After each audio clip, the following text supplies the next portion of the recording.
Shalom a todos, sean bienvenidos a este estudio sobre las curiosidades de la Haftará. La Haftará es la lectura de los profetas que acompaña al estudio de la Parashá semanal. Entonces, te recomendamos que antes de ver este video estudies la enseñanza de la Parashá Mishpatim. Siendo así, empecemos.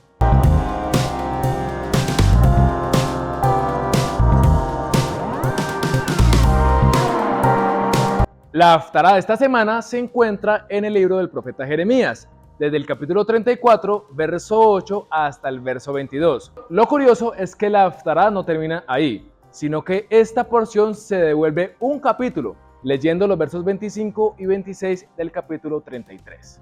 La Haftará empieza de la siguiente manera. Palabra de Yahvé que vino a Jeremías después que Sedequías hizo pacto con todo el pueblo en Jerusalén para promulgarles libertad.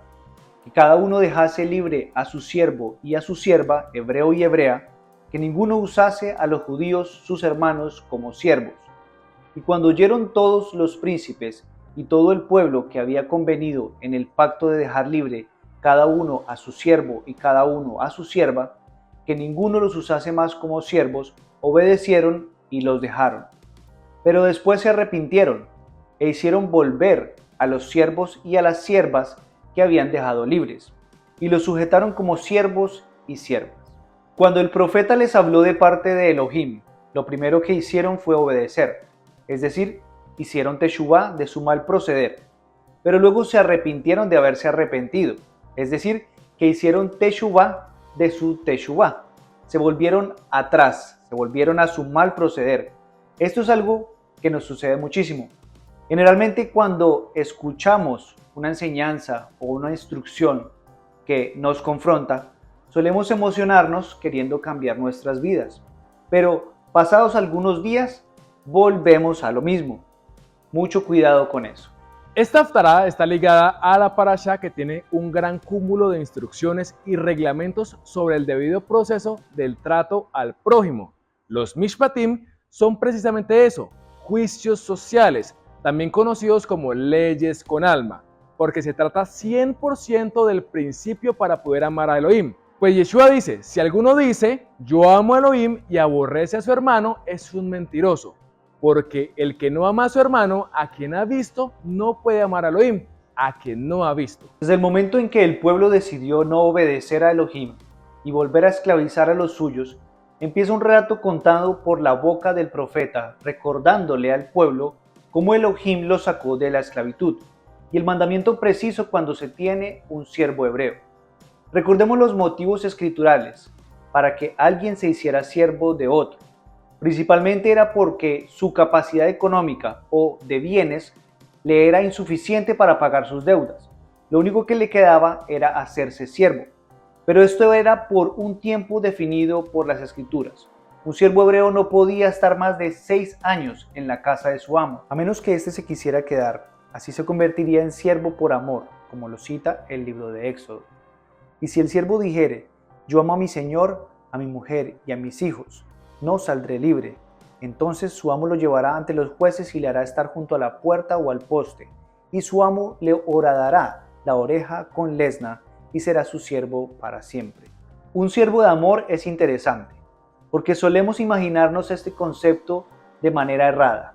Solemos imaginarnos la esclavitud, pero no es así, ya que si fueran esclavos, el siervo no amaría a su señor, queriendo servirle de por vida.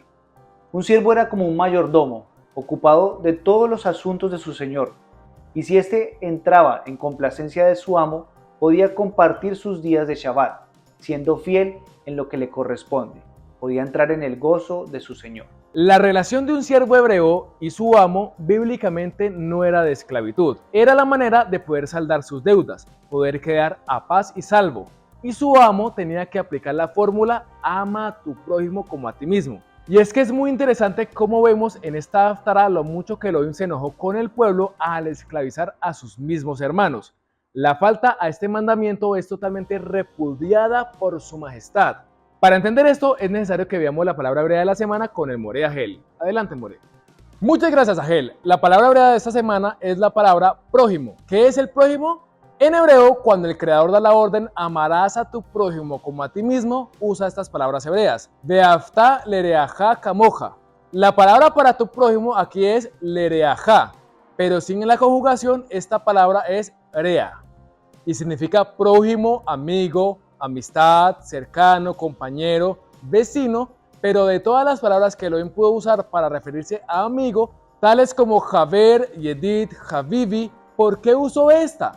Es porque tiene un valor agregado, ya que esta palabra prójimo se escribe con las letras Resh y Ain, y son las mismas letras para escribir la palabra Ra, que traduce aflicción, agravio, malo, malvado, maldad, pecado.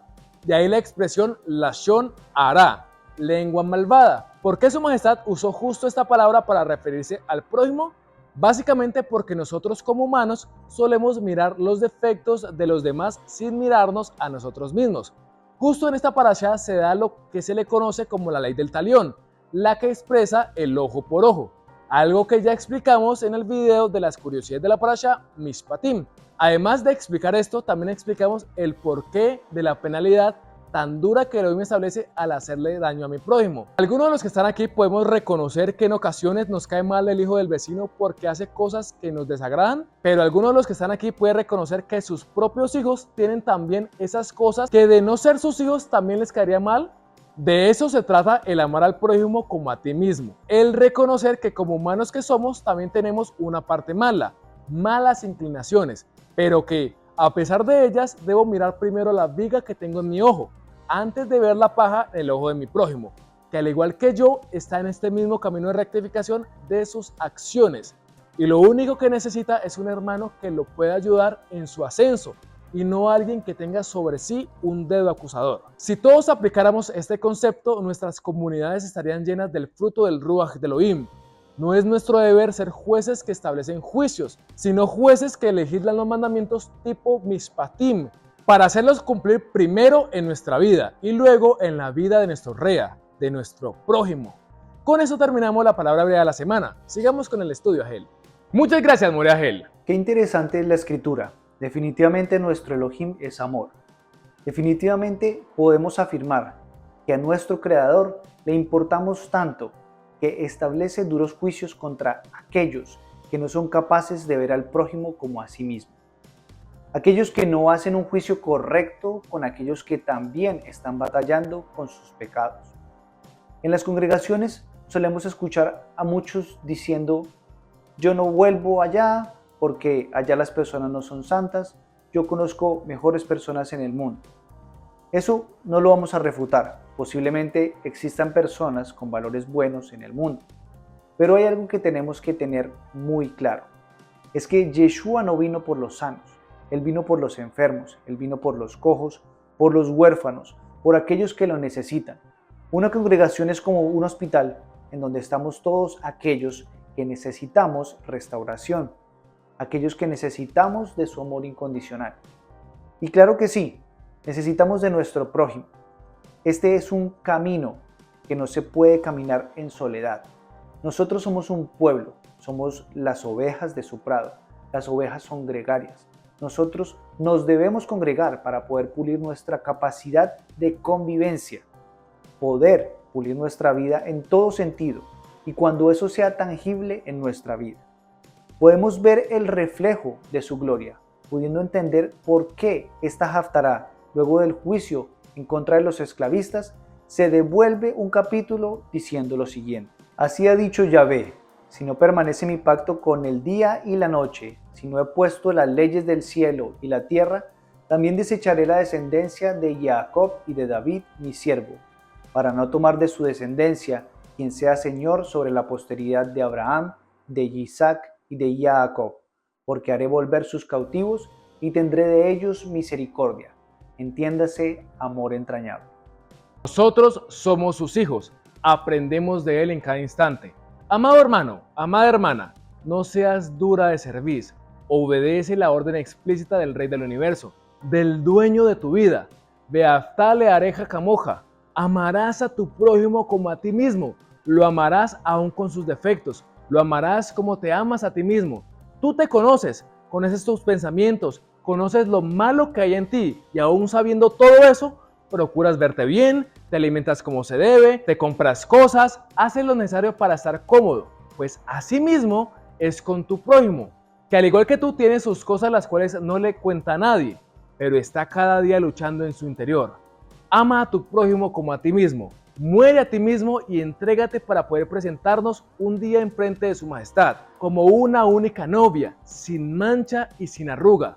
Si alguno dice, yo amo a Elohim y aborrece a su hermano, es un mentiroso, porque el que no ama a su hermano a quien ha visto, no puede amar a su Elohim a quien no ha visto.